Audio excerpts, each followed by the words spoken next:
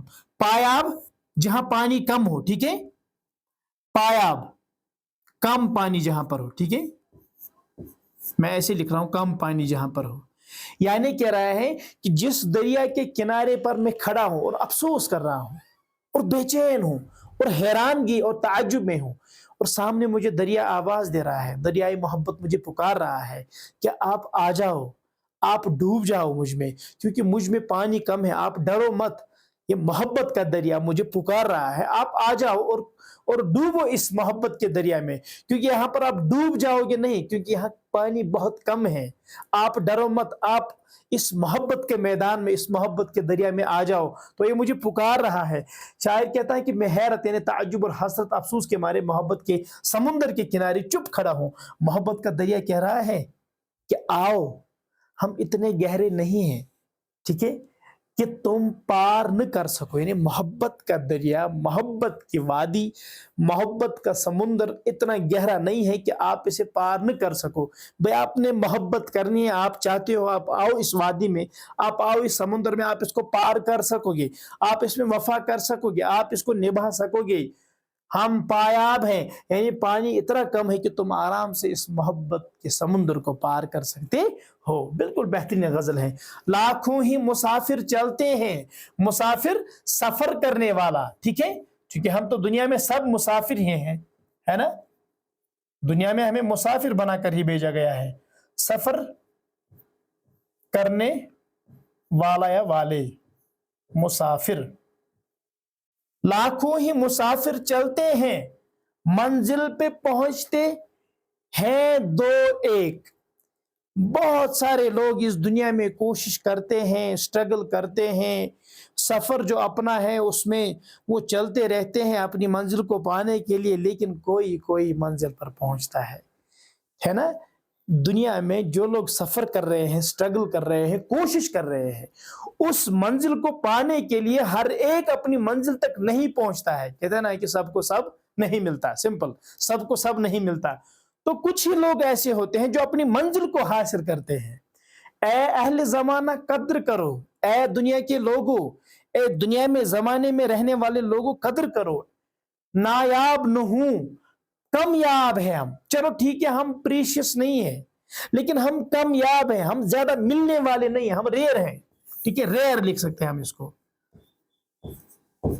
یہ پریشیس ہے. اگرچہ ہم نایاب نہیں ہیں, اگرچہ ہم پریشیس نہیں ہیں, لیکن ہم بہت کم ملنے والے ہیں, ہم بہت کم ملنے والے ہیں. شاعر کہتا ہے کہ لاکھوں لوگ اپنی منزل کی طرف سفر شروع کرتے ہیں, مگر ان میں سے صرف چند لوگ ہی اپنی کامیابی کی منزل پر پہنچ جاتے ہیں. یا شاعر اپنی مثال دیتے ہوئے کہتا ہے ہم نایاب تو نہیں ہیں مگر کامیاب, یعنی کامیاب مشکل سے ملنے والے ضرور ہیں, اس لیے ہماری قدر کرو, ہماری قدر کرو, ہماری قدر کرو. ہماری یہی کوشش رہنی چاہیے کہ جو لوگ ہمیں زندگی میں مل رہے ہیں ہمیں ان کی قدر کرنی ہے, کیونکہ ہر ایک جو ہمیں ملتا ہے وہ بار بار ملنے والے نہیں ہوتے ہیں. اور یہ بھی یاد رکھنا ہے کہ منزل پر ہر ایک نہیں پہنچتا ہے, بس ہم نے اس سفر میں چلنا ہے, ہم نے اس سفر میں کوشش کرتے رہنا ہے. ٹھیک ہے. مرغان قفس, مرغان قفس, بیٹا مرغان پرندے, قفس قید, قید کے پرندے, ٹھیک ہے, پنجرا یا جیل کے پرندے, قید کے, مرغان کہتے ہیں پرندوں کو, میں اس کو ایک ہی معنی میں لکھوں, قید کے پرندے یا قید میں پرندے, یعنی مرغان بیٹا کہتے ہیں ہم کس کو, پرندوں کو, پرندہ, مرغان, قفس پنجرا, جیل قید خانہ. مرغان قفس کو پھولوں نے, جو یہ قفس میں, جو یہ پنجرے میں, جو یہ قید خانے میں کیا ہے, کچھ پرندے ہیں, ان کو پھولوں نے کیا کیا, مرغان قفس کو پھولوں نے اے شاد یہ کہلا بھیجا ہے. اے شاد جو یہ پنجرے میں پرندے ہیں ان کو پھول جو ہے دعوت دے رہے ہیں, ان کو بلا رہے ہیں, کیا, آ جاؤ جو تم کو آنا ہے, ایسے میں ابھی شاداب ہیں ہم, ابھی ہم تازہ ہیں, ابھی ہم تر و تازہ ہیں, ابھی ہم خوش ہیں, آپ کو آنا ہے تو جلدی آ جاؤ, آپ جلدی آزاد ہو جاؤ. تو دیکھیے شاعر کہتا ہے کہ قفس یعنی پنجرے میں قید پرندوں کو باغ کے پھولوں نے پیغام بھیجا ہے. اگر تمہیں پنجرے سے نکل کر آنا ہے, اگر آپ نے پنجرے سے آ کر نکل آنا ہے تو آ جاؤ, کیونکہ ابھی ہم شاداب ہیں, ابھی ہم کیا ہیں, ہم پھول ابھی اس وادی میں تر و تازہ ہیں, ہم ہرے بھرے ہیں ابھی اور خوشحال ہیں. یہ شعر زندگی کے موقع اور تازگی کی علامت ہے, یہاں پر سمبل ہے, یہ سمبل آف لائف, ٹھیک ہے, یا سمبل آف ہیپینس ہم کہہ سکتے ہیں کہ جو وقت ملے اسے غنیمت جانو. ابھی آپ کو جو وقت مل رہا ہے جلدی آ جاؤ, جو وقت مل رہا ہے اس سے جلدی آپ خوشی حاصل کرو, فائدہ حاصل کرو. تو یہ پہلی غزل تھی, بہترین غزل تھی. اب دیکھیے بیٹا دوسری غزل دیکھیے جو ہم نے 10th میں بھی پڑھی ہے. تمناؤں میں الجھایا گیا ہوں, کھلونے دے کر بہلایا گیا ہوں, تمناؤں میں الجھایا گیا ہوں, کھلونے دے کر بہلایا گیا ہوں. تمنائیں, آرزویں, الجھانا, فسانا. شاعر کہہ رہے ہیں مجھے دنیا میں بیچ کر آرزو میں, خواہشات میں, تمناؤں میں بہلایا گیا, پھنسایا گیا ہے. ٹھیک ہے, تمناؤں میں الجھایا گیا ہوں, کھلونے دے کر بہلایا گیا ہوں. جس طرح ہم چھوٹے بچے کو کبھی کبھی جو ہمیں گھر میں تنگ کرتے ہیں ان کو ہم پھر بہلانے کے لیے کوئی کھانے کی چیز دیتے ہیں, یا بہلانے کے لیے کوئی کھیلنے کی چیز دیتے ہیں, کوئی کھلونا دیتے ہیں. اب دنیا میں انسان کو جو بھیجا گیا ہے, یہاں پر ہمیں یہ جو دنیا ہے, بازار ہے, یہ کس چیز کا, آرزو کا بازار ہے, یہ خواہشات کا بازار ہے. اس میں انسان کو بھیجا گیا ہے, تمنائیں دی گئی ہیں, خواہشات دی گئی ہے, آرزویں دی گئی ہے, اور ہمیں انہی چیزوں میں بہلایا گیا ہے.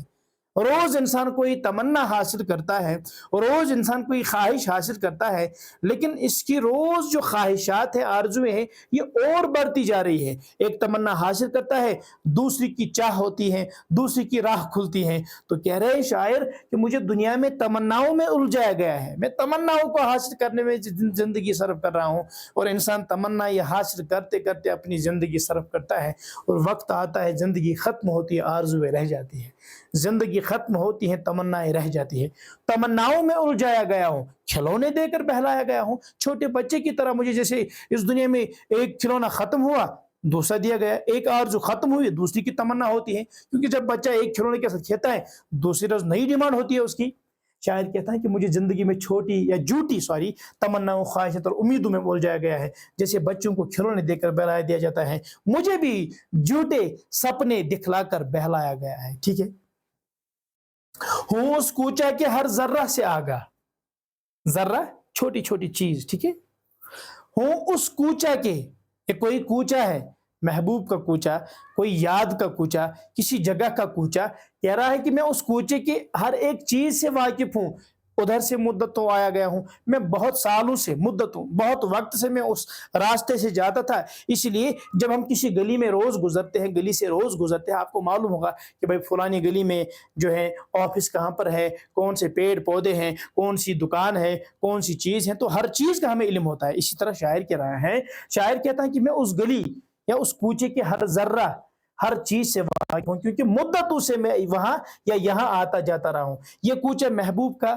استعارہ بھی ہو سکتا ہے، یہاں پر یہ تشبیہ ہے، میٹافر ہے، سوری یہاں پر یہ میٹافر ہے، ٹھیک ہے، یا زندگی کے کسی خاص مقام کا، یہاں پر یہ ایک میٹافر استعمال کیا گیا ہے، یا تو یہ محبوب کا میٹافر یہاں پر محبوب کا کوچہ ہے، یا زندگی کا کوئی خاص مقام ہے جہاں سے انسان، یا جس گلی سے، جس کوچے سے انسان روز گزرتا تھا، اسی لیے وہ اس کوچے کے، اس محبوب کے کوچے کی ایک ایک چیز سے واقف ہے۔ دل مضطر، بے چین دل، بے قرار دل، دونوں ٹھیک ہے، بے قرار دل۔ دل مضطر سے پوچھ اے رونق بزم، رونق بزم محفل، اے دنیا کی محفلو، اے دنیا کی رونقو، یہاں پر شاعر دنیا کی رونقوں سے کہہ رہا ہے، چونکہ میں نے آپ کو پہلے ہی کہا کہ دنیا جو ہے یہ خواہشات کا، یہ رونقوں کا ایک بازار ہے، ایک بزم ہے، ایک محفل ہے۔ اے دل مضطر سے پوچھ، میرا جو بے چین دل ہے اس سے پوچھو آپ، اے دنیا کی رونقو، اے دنیا کی خوشیوں، کیا میں خود آیا نہیں ہوں؟ ارے بھائی میں دنیا میں خود نہیں آیا ہوں، یہاں ہمیں بھیجا گیا ہے کسی مقصد کے لیے، ورنہ مجھے آپ کی ان رونقوں میں کوئی دلچسپی نہیں ہے۔ شاید کہہ رہا ہے ہم لوگوں کو تو ہے، ہم تو دنیا کے لیے جی رہے ہیں، دنیا کے لیے مر رہے ہیں، دنیا کے لیے ہم خواہشات حاصل کرنے کے لیے روز ہم آپ سب ہم سٹرگل کر رہے ہیں، بس یہی ہماری زندگی کا مقصد بن چکا ہے۔ اب شاعر کہہ رہا ہے کہ اے دنیا کی رونقوں، میں آپ کے لیے نہیں آیا ہوں، یہ جو بے چین دل ہے یہ آپ کے لیے نہیں ہے، میں خود یہاں نہیں آیا ہوں، بلکہ مجھے کسی مقصد کے لیے کسی نے یہاں پر بھیجا ہے۔ شاعر کہتا ہے کہ میرے بے چین دل سے پوچھو کہ میں کسی شوق یا ارادے سے یہاں نہیں آیا ہوں، بلکہ مجھے زبردستی یا حالات کے تحت یہاں لایا گیا ہے۔ یا ہم یہ کہہ سکتے ہیں اس کا محبوب جو ہے رونق بزم، جو بزم کی ایک رونق ہے، محفل کوئی وہاں پر کوئی چیف گیسٹ ہوتا ہے، کوئی خاص شخصیت ہوتی ہے، اس کو کہہ رہا ہے مثال کے طور پہ اس کا محبوب ہے، اے میرے محبوب آپ نے مجھے اس محفل میں دیکھا، میں یہاں خود نہیں آیا ہوں، مجھے بھی کسی نے یہاں پر بلایا ہے، میں آپ کے لیے یہاں نہیں آیا ہوں۔ یہ بھی ایک معنی لکھ سکتے ہیں مجازی میں۔ نتھا میں معتقد، اعتماد رکھنے والا، اعتقاد رکھنے والا، فالوور، اعجاز مئی کا، مئی شراب، اعجاز کرامت، معجزہ، ٹھیک ہے، کیا کہہ رہے ہیں کہ میں شراب پینے کا، شراب جو ہے اس کے معجزے کا اعتقادی نہیں تھا، یعنی میں یہ چیز نہیں مانتا تھا کہ شراب میں کوئی کرامت ہے، شراب میں کوئی اثر ہے، شراب میں کوئی معجزہ ہے، مجھے اس چیز پر یقین، مجھے اس چیز پر ایمان نہیں تھا، بڑی مشکل سے منوایا گیا ہوں، لیکن حالات اب ایسے ہو گئے ہیں، اب مجھے بھی معلوم ہے، مجھے ان حالات نے مجبور کیا ہے کہ اب مجھے بھی لگ رہا ہے کہ شراب میں کوئی تاثیر ہے، شراب میں کوئی اثر ہے۔ شاعر کہتا ہے کہ میں شراب یعنی مائی کے معجزے پر یقین، یعنی اس کی کرامت پر، اس کے مراکل پر میں کوئی یقین رکھنے والا کہ اس میں کوئی اثر ہے، لیکن مجھے بڑی مشکل سے قائل کیا گیا، مجھے مجبور کیا گیا، میں واقعی اس کے اعجاز یعنی اس کے اثر یا جادو، کہ اس میں کوئی اثر ہے، اس میں کوئی جادو ہے، یہاں مئی سے مراد ہو سکتا ہے عشق، کہ مجھے عشق کا میں قائل نہیں تھا، لیکن مجھے مجبور کیا گیا، اب مجھے لگتا ہے کہ عشق میں کوئی جنون ہے، اس میں کوئی اثر ہے، اس میں کوئی جادو ہے، یا یہ کوئی خوشی بھی ہو سکتی ہے، یا یہ دنیا کی کوئی بھی لذت ہو سکتی ہے جس کا میں عادی نہیں تھا، لیکن مجھے بھی اب منوایا گیا ہے، مجھے بھی اب مجبور کیا گیا ہے کیا دنیا کی لذتوں کے لیے، دنیا کی عشق کے لیے۔ کجا میں اور کجا اے شاد دنیا، یہاں پر کجا یعنی کہاں میں اور کہاں اے شاد دنیا، خود کو کہہ رہا ہے، یہاں پر خود کو شاعر دنیا سے کم تر سمجھتا ہے، یا خود کو دنیا سے اچھا سمجھتا ہے، جیسے ہم کہتے ہیں ایک معنی کجا میں، اب یہاں میں سے مراد ہے آدم علیہ السلام، کہہ سکتے ہیں کہ بھائی کہاں آدم علیہ السلام کو کہاں سے لایا گیا، کجا میں اور کجا اے شاد دنیا کہاں سے کس جگہ لایا گیا ہو، آدم علیہ السلام کو کہاں سے لایا گیا ہے، جنت سے اس کو دنیا میں بھیجا گیا، اب کجا میں یعنی آدم علیہ السلام کی اولاد یا آدم علیہ السلام، اس کی ویلیو اور اس دنیا کی ویلیو تو کچھ نہیں ہے. جنت سے ہمیں لایا گیا ہے اور اس دنیا میں ایسی دنیا میں بھیجا گیا ہے جس دنیا کے بارے میں جب ہم تاریخ پڑھتے ہیں, جب ہم ہسٹری پڑھتے ہیں, یا جب ہم احادیث کی کتابیں پڑھتے ہیں, تو وہاں پر کہا گیا ہے کہ جو مکھی ہوتی ہے نا بھائی, مکھی, ایسی مکھی اگر یہاں پر بیٹھ جائے گی ہم برداشت نہیں کریں گے, چہرے پہ بیٹھ جائے گی ہم برداشت نہیں کریں گے, جس کو ہم حقیر سمجھتے ہیں, اس کا جو چھوٹا سا پر ہے اتنی بھی ویلیو اس دنیا کی نہیں ہے. یا جو کتا ہے, کتا, کلب جس کو ہم کہتے ہیں, ایک ہوتا ہے قلب, دوسرا ہوتا ہے کلب, کہتے ہیں کہ اتنی بھی ویلیو اس دنیا کی نہیں ہے جس کے پیچھے ہم اتنی اسٹرگل کوشش کرتے ہیں. تو شاعر کہہ رہا ہے کہ کجا میں, ارے بھائی کہاں میری ویلیو اور کہاں اس دنیا کی ویلیو, مجھے تو کہاں سے لایا گیا ہے, کہاں سے کہاں لایا گیا ہے. جنت سے مجھے دنیا میں بھیجا گیا ہے جس کی کوئی ویلیو نہیں, اور اس کے لیے میں روز اسٹرگل کرتا ہوں. اب ایک اور معنی یہ ہے کہ شاعر کہتا ہے کہ میں کہاں اور یہ دنیا کہاں, مجھے نہ جانے کہاں سے کہاں لا کر ڈال دیا گیا ہے. شاعر اپنی حیثیت کو دنیا کی چمک دمک کے مقابلے میں کم تر محسوس کرتا ہے کہ دنیا کی چمک دمک جو ہے میں اس سے حقیر ہوں, میں اس سے بہت کم ہوں, مجھے اتنی ویلیو نہیں ہے. تو یہ شاعر کی رائے. تو یہ دوسری غزل تھی, بالکل آسان غزل تھی, مجھے امید ہے کہ آپ کو سمجھ آیا ہوگا. اب دیکھیے آپ کے سلیبس میں کیا ہے بیٹا, آپ کے سلیبس جب آپ کوشچن دیکھتے ہو اس میں 2 شعر, اس کی تشریح کرنی ہے, وہ تشریح آپ انہی اشیاء سے لے سکتے ہو. ایک تو یہ والا شعر ہے, ایک شعر ہے پہلی والی غزل میں, وہ آپ آرام سے اسی سے تشریح لے سکتے ہو, وہ کوشچن آپ پورے کر سکتے ہو. ایک اور کوشچن اس میں ہے یہ, درج ذیل الفاظ کو جملوں میں استعمال کیجیے, وہ میں نے یہاں پر رکھا ہے, ٹھیک ہے. ایک کوشچن ہے شہادت عظیم آبادی کا نوٹ, وہ میں نے پہلے ہی رکھا ہے. تو یہ 3 کوشچن ہے, یہ آپ آرام سے کر سکتے ہو اس میں سے, ٹھیک ہے. نایاب, جو میں نے آپ کو کہا تھا پریشیس, یہ کتاب بہت نایاب ہے, بازار میں مشکل سے ملتی ہے. بیتاب, بارش دیکھ کر بچے کھیلنے کے لیے بیتاب, بے چین ہو گئے. پایاب, جہاں پر پانی کم ہو, ندی کا پانی اتنا کم ہو گیا کہ وہ آسانی سے پایاب ہو گیا, کہ ہم نے اس کو پار کیا آسانی سے. کمیاب, جو کم, ٹھیک ہے. ایماندار لوگ آج کے دور میں کمیاب ہوتے جا رہے ہیں, ریئر, ٹھیک ہے, وہ بہت کم مل رہے ہیں ہمیں. شاداب, ٹھیک ہے, بارش کے بعد باغ بالکل شاداب اور ہرا بھرا لگ رہا تھا جب بارش ہوئی. تو بیٹا یہ تھا آج کا ہمارا سبق, شہادت عظیم آبادی اور ان کی 2 غزلیں جو میں نے آپ کو آسان الفاظ میں سمجھانے کی کوشش کی. مجھے امید ہے کہ آپ سب کو یہ سمجھ آیا ہوگا. اپنے دوستوں کے ساتھ اس کو شیئر کرتے رہیے. انشاءاللہ ہم جو آپ کی 11ویں جماعت کی کتاب ہے اس کا مکمل سلیبس میں انشاءاللہ آپ کو پڑھاؤں گا. جو بھی اس میں گرامر ہوگا وہ بھی میں پڑھاؤں گا. جو بھی اس میں آپ کا جو رائٹنگ سکل والا جو پورشن ہے, اس میں جو لیٹر ہیں, اس میں جو مضامین ہے, اس میں جو وہ اشتہار ہے, اس میں جو وہ اخبار رپورٹنگ ہے, ہر چیز میں آپ کو سکھاؤں گا, یہ سمجھاؤں گا, سکھاؤں گا. تو بس آپ اس کو دیکھتے رہیے, اس سے فائدہ حاصل کرتے رہیے. جو کچھ میں نے پڑھایا ہے یہاں سے آپ اس کو اسکین کر سکتے ہو اور آپ نوٹ آرام سے ڈاؤن لوڈ کر سکتے ہو. تو انشاءاللہ ملتے ہیں ایک اور کلاس میں, تب تک کے لیے دیجیے اجازت. السلام علیکم, آداب.